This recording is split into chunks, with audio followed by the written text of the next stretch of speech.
Hello viewers, आप सभी का स्वागत है करंट अफेयर्स की इस सीरीज में। आज हम 6 टॉपिक देखेंगे। पहला है, क्या रेस्टोरेंट सेवा शुल्क वसूल सकते हैं।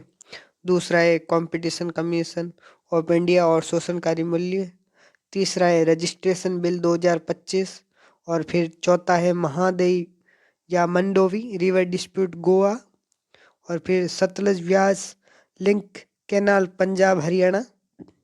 और छठा टॉपिक है, तेलंगाना आंध्र प्रदेश। ये कुछ टॉपिक है जो इस साल करंट अफेयर्स में रहे थे।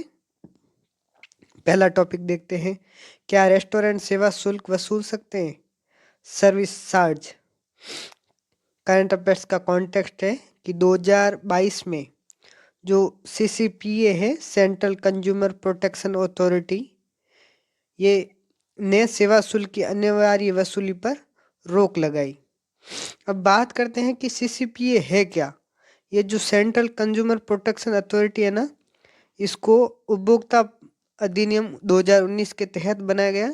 ये उपभोक्ताओं की हितों के रक्षा के लिए, जैसे बाजार में अगर कोई शोषणकारी मूल्य चल रहे हैं या कुछ विज्ञापन ऐसे चल रहे हैं जो उपभोक्ता के हितों के खिलाफ है, तो उन पर रोक लगाने के लिए या उपभोक्ता के हितों की रक्षा के लिए बनाया गया था।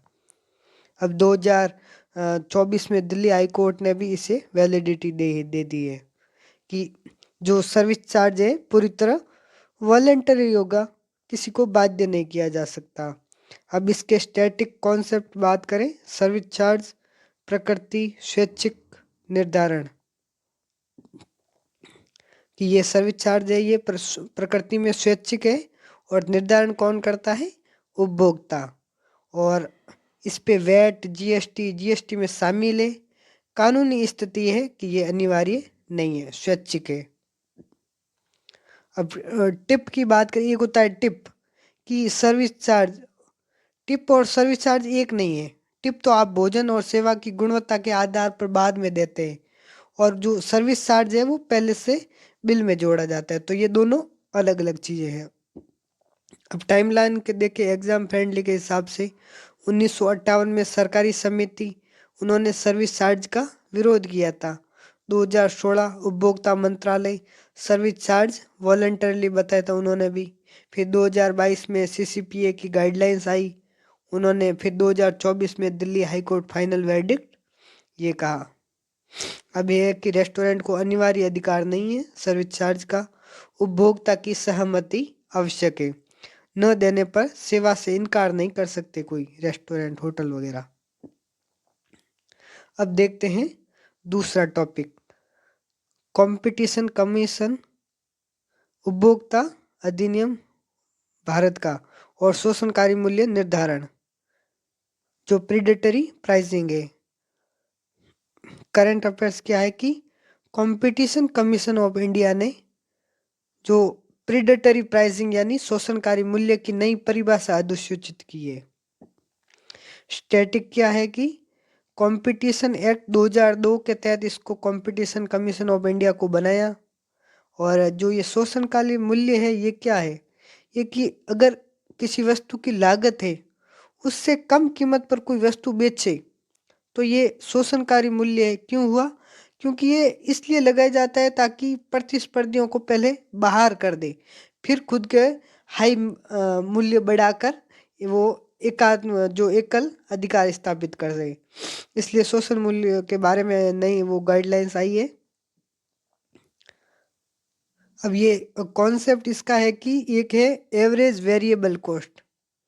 एवरेज वेरिएबल कॉस्ट कैसे निकाल जाती है कि जितना मात्रा में उत्पादन हुआ उसमें कितना टोटल कॉस्ट कितना आया और फिर कितने उत्पादन किया कितनी वस्तुओं का, तो उसको भाग देने पर एवरेज वेरिएबल कॉस्ट आ जाता है। अगर इस एवीसी से कम है तो ये शोषणकारी मूल्य माना जाएगा। अब शोषणकारी मूल्य निर्धारण किस आधार पर किया जाता है, एवरेज वेरिएबल कॉस्ट के आधार पर। ये फिक्स्ड कॉस्ट नहीं है, ये सेक्टर स्पेसिफिक डेफिनेशन हटा दी गई है और ये इसको केस बाय केस एनालिसिस किया जाएगा कि भाई क्या कि इसका केस क्या आया है उसके आधार पर डिसाइड किया जाएगा। तो याद रख देना, कंपटीशन कमीशन ऑफ इंडिया 2002 और इसका जो 2009 में आया। ये किस मंत्रालय के अधीन आया है? ये कॉरपोरेट मंत्रालय के अधीन है, तो ये याद रखना है। सीसीआई किस मंत्रालय के अधीन है? 2002 के एक्ट के तहत बनाया गया है। इसमें एक चेयरपर्सन प्लस 6 मेंबर होते हैं, और जो ये शोषणकारी मूल्य है उसको एवीसी के आधार पर निर्धारित किया जाता है। अब इस सीसीआई का काम क्या है कि जो कार्टेल होते हैं ना, जो कंपनियां वगैरह ये आपस में ग्रुप बंदी कर देते हैं कि इससे कम मूल्य नहीं होना चाहिए, ऐसा मूल्य मतलब वो अपने हिसाब से आपस में मिलकर डिसाइड कर लेते हैं। तो उस कार्टेल को ये रोकता है। और डोमिनेंट पोजीशन का दुरुपयोग रोकना, किसी का मान लो कंपनी का कोई एकल अधिकार है और वो इस आधार पर अपना दुरुपयोग करे उस पोजीशन का, तो उसको रोकता है। और जो उपभोक्ताओं का है कल्याण को देखना, कंज्यूमर वेलफेयर। तीसरा टॉपिक है रजिस्ट्रेशन बिल 2025। केंद्र सरकार ने ड्रॉफ्ट रजिस्ट्रेशन बिल 2025 पर सुझाव मांगे।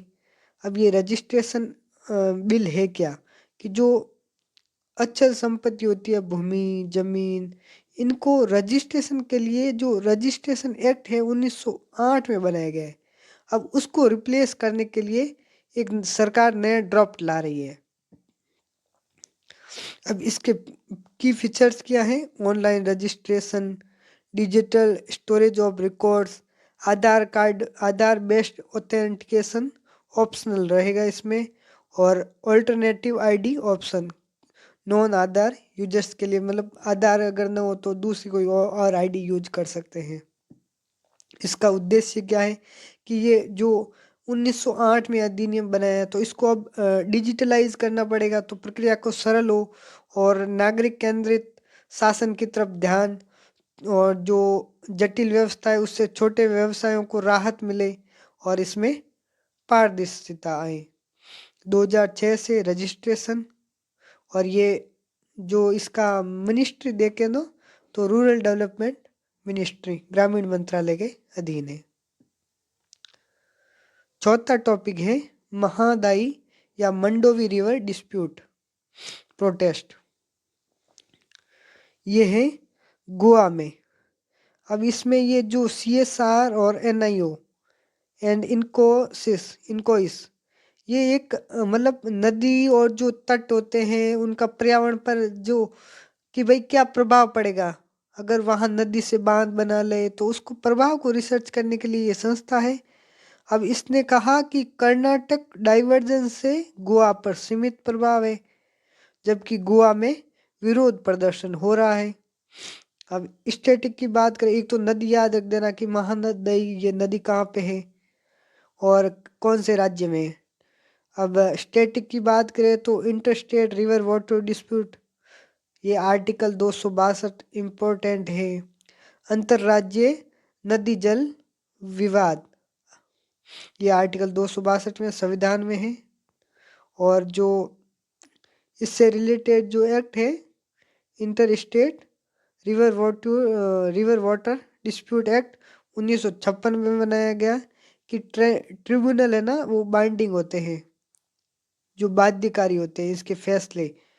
ये 262 में, आर्टिकल 262 में संसद के पास एक्ट बनाने का अधिकार है, और संसद इससे सुप्रीम कोर्ट और हाई कोर्ट को बाहर कर सकते हैं। तो इन्होंने बाद में ये जब 262 के तहत ये अधिनियम बनाया, inter state river water dispute act 1956, इसमें ट्रिब्यूनल के जो फैसले वो बाइंडिंग होते हैं। अब महादाई वाइल्ड लाइफ सेंचुरी है इस नदी क्षेत्र में, क्षेत्र 208 स्क्वायर किलोमीटर में फैली हुई है, पश्चिमी घाट। ये पूछ इंपॉर्टेंट हो सकती है कि महादाई वाइल्ड लाइफ सेंचुरी कौन से राज्य में है, तो गोवा में याद रखनी है। और यहाँ पे जो बंगाल टाइगर है, इम्पोर्टेंट स्पीसीज, गोवा की 3 प्रमुख नदियाँ हैं, और ये इम्पोर्टेंट बर्ड एरिया है, ये जो वाइल्ड लाइफ सेंचुरी। तो अब अगला टॉपिक की बात करें, SYL कैनाल पंजाब, सतलज व्यास लिंक कैनाल। हरियाणा डिस्प्यूट है कि पंजाब का कैनाल डेनोटिफिकेशन INS, स्टैटिक बैकग्राउंड की बात करें तो 1966 में पंजाब जो रीऑर्गेनाइजेशन एक्ट बना था उसको लेकर है।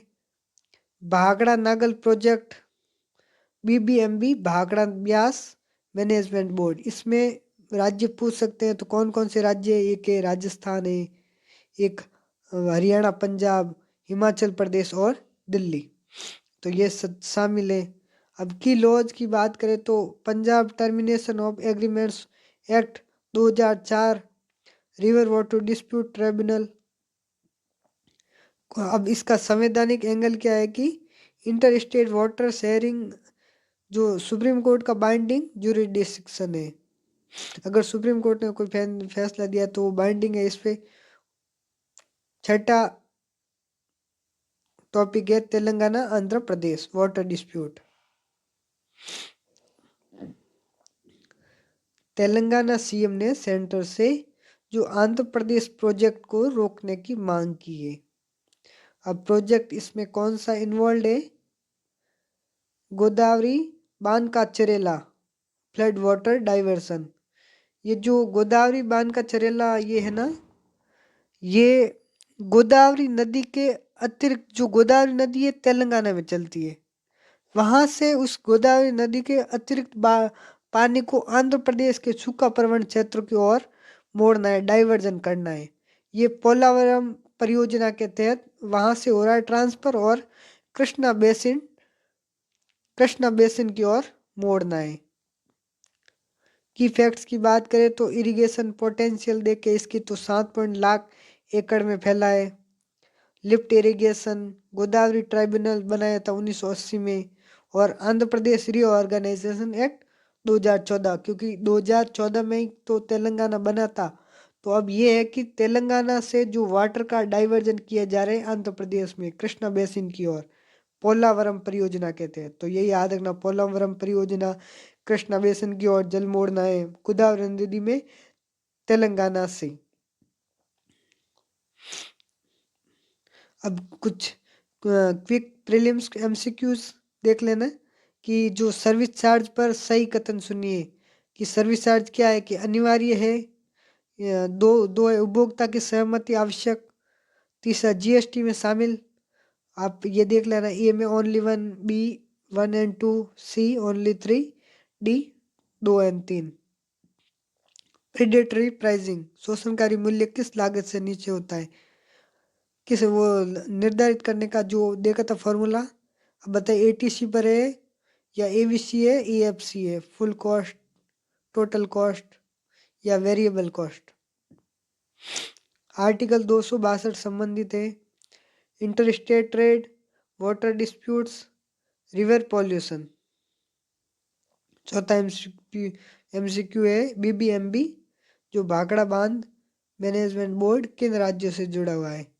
पंजाब हरियाणा, राजस्थान, हिमाचल, दिल्ली, या पंजाब और राजस्थान। तो इनके आप बताना। Thank you.